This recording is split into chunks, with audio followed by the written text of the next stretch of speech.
Assalamu alaikum wa rahmatullahi ta'ala wa barakatuh. J'espère que vous allez bien. Aujourd'hui, je traite avec vous une formule importante. C'est la formule des probabilités composées. Lorsque je dis la formule des probabilités composées, c'est-à-dire une formule qui nous donne la manière de calculer la probabilité d'une intersection des événements. Par exemple, on a vu que la probabilité, par exemple, de A1 inter A2, c'est égal à la probabilité de A1 fois la probabilité de A2, sachant que A1 se réalise. Et c'est ça, c'est par définition de la probabilité de A2 sachant A1. C'est la probabilité de l'intersection divisée par la probabilité. Maintenant, lorsqu'il s'agit de trois événements, A1 inter A2, inter A3,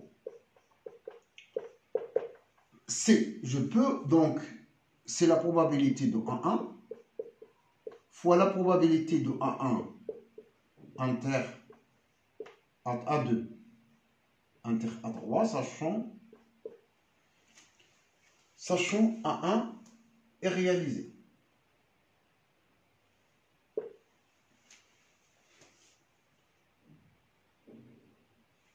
Et c'est aussi donc la probabilité de A1 inter A2 inter A3 est égale. Donc c'est la probabilité de A1 fois la probabilité de A2, sachant A1 est réalisé, fois la probabilité de A3, mais sachant que A1 inter A2 se réalise. En effet, il suffit par exemple d'isoler ce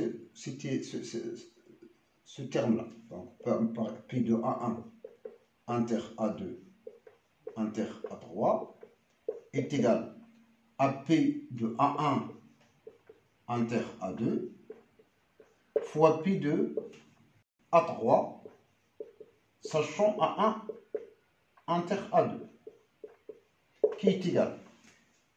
À nouveau, j'applique la première équation, c'est la probabilité de A1 fois la probabilité de A2, sachant A1, et donc je remplace ce terme-là fois la probabilité de A3, sachant A1, inter A2, etc. Si je veux l'appliquer à l'ordre 4, c'est possible.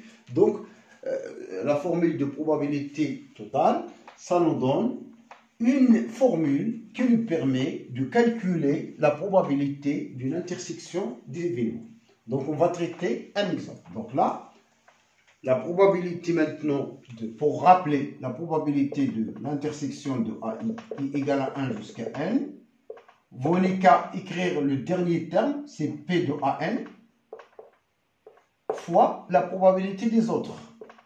La probabilité de AN, sachant plutôt, je m'excuse, c'est la probabilité de l'intersection des AI et allant de 1 jusqu'à n moins 1 fois la probabilité de AN, sachant cette intersection-là. Et j'applique à nouveau cette formule et j'obtiens la formule de mon. Donc je traite un exercice d'application. Bon exercice, on se propose de trois sacs, 3 urnes. Donc on dispose de 3 urnes. U1 ayant 2 boules vertes et 3 blanches. Ayant 2 boules vertes et 3 blanches. L'urne U2 ayant 3 vertes et 4 blanches. Ayant 3 vertes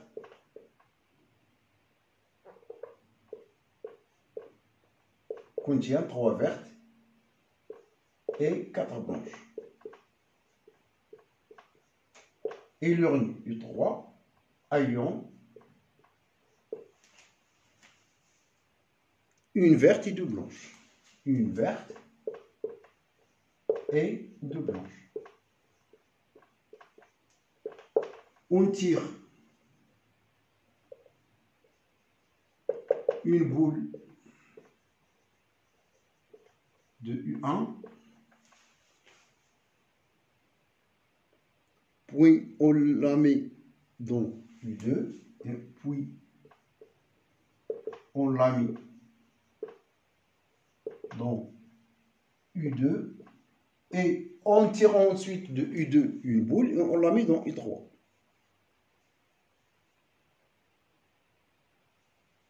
Puis on tire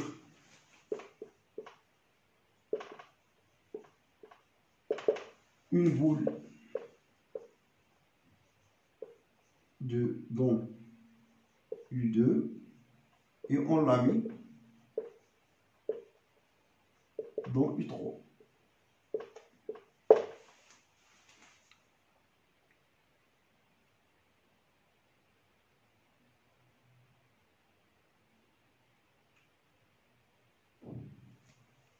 Puis on tire successivement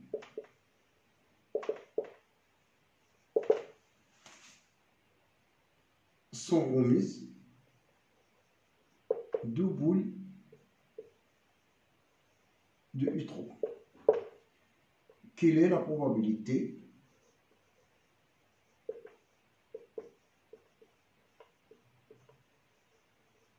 d'avoir 4 boules blanches?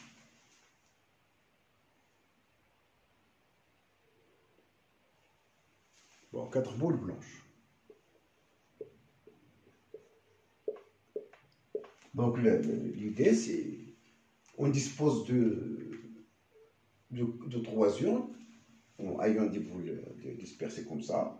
On tire une boule de l'urne U1, on la met de l'urne U2, puis on tire une boule de l'urne U2 de manière aléatoire, au hasard, on la met dans U3, et on tire vers la fin 2 boules successivement sans remise dans U3.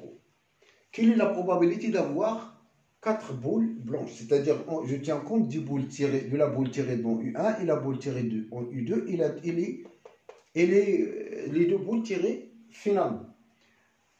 Donc je dois donc mettre les événements. Je vais par exemple B1 avoir une boule blanche dans U1. B2, je m'intéresse à des boules blanches. Avoir une boule blanche dans U2. Et B3, avoir 2 boules blanches.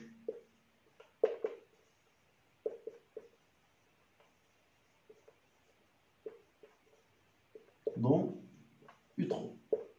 Donc la question, il s'agit donc de calculer,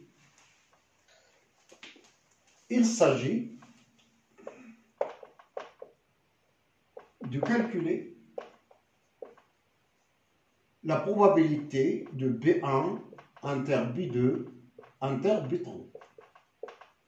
D'après la formule des probabilités composées,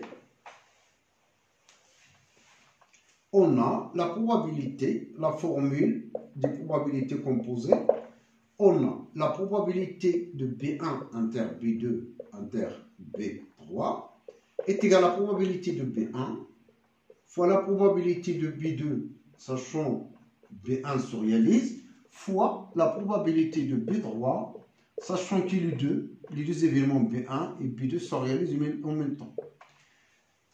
D'après le calcul, la probabilité de B1 c'est choisir une boule. Donc B1, je suis dans l'urne U1. Je veux une boule blanche. C'est donc C1 parmi les blanches, 3, sur C1 parmi le total qui est 5. La totalité des boules, c'est 5 fois. Maintenant, l'événement B1 influe sur l'événement B2, puisque la boule blanche, on l'a mis dans l'urne U2. Donc U2, il va devenir une deuxième urne U2 qui va contenir 3 vertes et 5 blanches. Donc une blanche va s'ajouter. Donc j'aurai alors C1 parmi 5 sur C1 parmi 8 fois. La réalisation de B2, ça influe sur B3. B2 se réalise, c'est-à-dire je tire une boule blanche, et donc l'urne U3 est formée d'une verte et 3 blanches. U'3. Et donc, mais le tirage encore successifs sont remises. Ça veut dire que je dois faire des arrangements. C'est avoir 2 boules blanches parmi les 3, c'est A2, 3 sur A2, A2 parmi la totalité 4. La totalité des boules, j'ai 1 plus 3, c'est C4. Et donc, il ne me reste qu'à faire des calculs. Donc, C1, 3 sur C1, c'est 3 sur 5, fois 5 sur 8, fois A2, 3, c'est juste 3 fois 2.